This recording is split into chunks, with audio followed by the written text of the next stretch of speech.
नमस्कार साथियों, स्वागत है आप सभी का हमारे YouTube चैनल में। साथियों, आज हम आपको लेकर के आए हैं धौलागढ़ माता के दरबार में। यह क्षेत्र पूर्व काल में भरतपुर रियासत के अंदर आता था, पहले अलवर ज़िला नहीं था। इस मंदिर के बारे में ऐसा कहा जाता है कि यह मंदिर तकरीबन 300 साल पहले इस मंदिर को अद्भुत बनाने के लिए इसका पुनर्निर्माण महाराजा सूरजमल ने करवाया था और इसे भक्तों के लिए खोल दिया गया था। इस मंदिर में लक्खी मेला बढ़ता है जो चैत्र माह में बढ़ता है। यह मंदिर बेहतू कला की पहाड़ी पर स्थित है। ये पहाड़ी तो ज़्यादा बड़ी नहीं है, लेकिन इसके चमत्कार हैं जो बहुत ही ज़्यादा बड़े हैं। तो चलिए साथियों, जानते हैं धौलागढ़ माता की कहानी। 161 सीढ़ियाँ पार करने के बाद में आपको माता के दर्शन होंगे। तो चलिए तब तक माँ के दरबार की जो कहानी है, माता की जो कहानी है, उसके बारे में आपको बता देते हैं। प्राचीन काल में यहाँ पर 2 गांव हुआ करते थे। उन गांव का नाम था खेड़ा और बजेड़ा, जहाँ एक गरीब ब्राह्मण समाज के लोग रहा करते थे। उन्हीं ब्राह्मणों के बीच में एक बहुत ही ज़्यादा गरीब ब्राह्मण हुआ करता था। उस ब्राह्मण का नाम था मुरलीधर और उनकी एक पत्नी थी जिनका नाम था विद्यावती। जब विद्यावती माँ अपने झोंपड़े में रात को आराम से सो रही थी, तभी माता ने उनकी कुंडी को खड़काया। जैसे ही उन्होंने किवाड़ खोली तो 6 से 7 साल की बच्ची, बहुत ही ज़्यादा सुंदर प्यारी सी नन्ही सी बच्ची खड़ी हुई थी। विद्यावती माँ ने उस बच्ची को देखा और विद्यावती माँ हैरान रह गई। उनसे पूछा, हे बेटी, तुम्हारा क्या नाम है?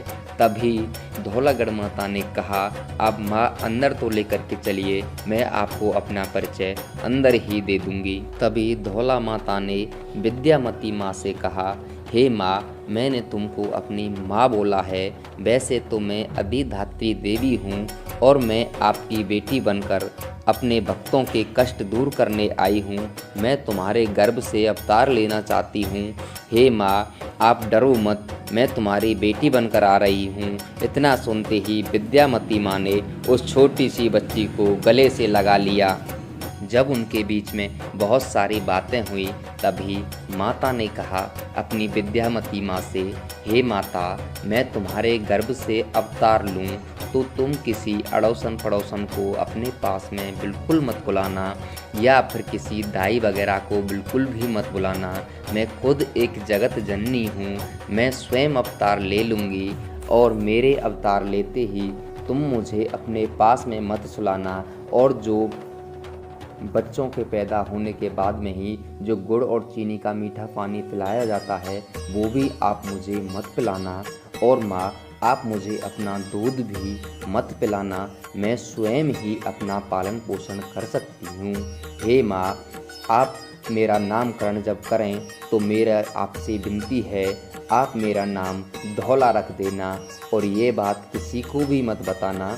और पूर्णमासी के दिन जब विद्यावती माँ के गर्भ से जन्म लिया तो 16 महीने बाद विद्यावती माँ का स्वर्गवास हो गया। विद्यावती माँ के एक पुत्र और था, उसका नाम था नारायण, और नारायण की पत्नी थी, उनका नाम था भागवती। ये डांड रावत तिवाड़ी गोत्र की थी और इनके पिता बैतवाल तिवाड़ी गोत्र के थे। जब माँ धौला पर्वत पर देवताओं से मिलने जाती थी तो उनकी भाभी को शक हो गया और उन पर आरोप लगा दिया। तभी एक रात को वह धौला पर्वत पर जा रही थी तो उनके भाई ने उनका पीछा किया। तभी उनके भाई का पैर एक पत्थर से टकरा गया और तभी माँ को पता चला, और धौला माँ ने पीछे मुड़कर देखा था तो उनका भाई उनका पीछा कर रहा था।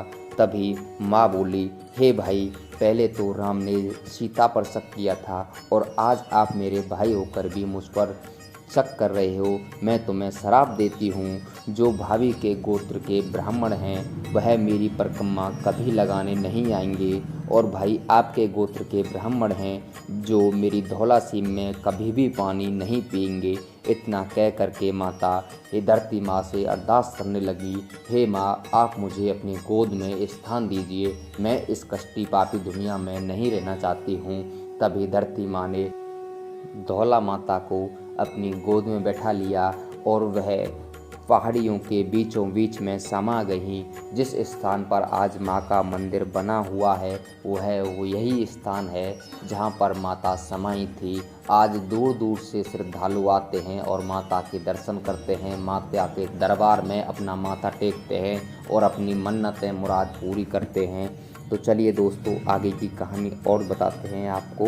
यहाँ पे आप जैसे ही आते हो तो सामने आपको मंदिर का नज़ारा दिख रहा है। बहुत ही ज़्यादा सुंदर मंदिर है। यहाँ पर भव्य मेला लगता है, श्रद्धालु अभी भी आते हैं। इसके आने का रास्ता जान लीजिए आप। अगर आप भरतपुर से आते हो तो आपको पहले नगर आना पड़ेगा, फिर कठूमर, और वहाँ से धौलागढ़ के लिए रास्ता आ रहा है जो एक हाईवे रोड बना हुआ है, उससे होकर के आप आ सकते हो। अगर आप हिंडौन करौली से आते हो तो आपको सबसे पहले सीधा ही खेरली आना पड़ेगा। खेरली से आप कठूमर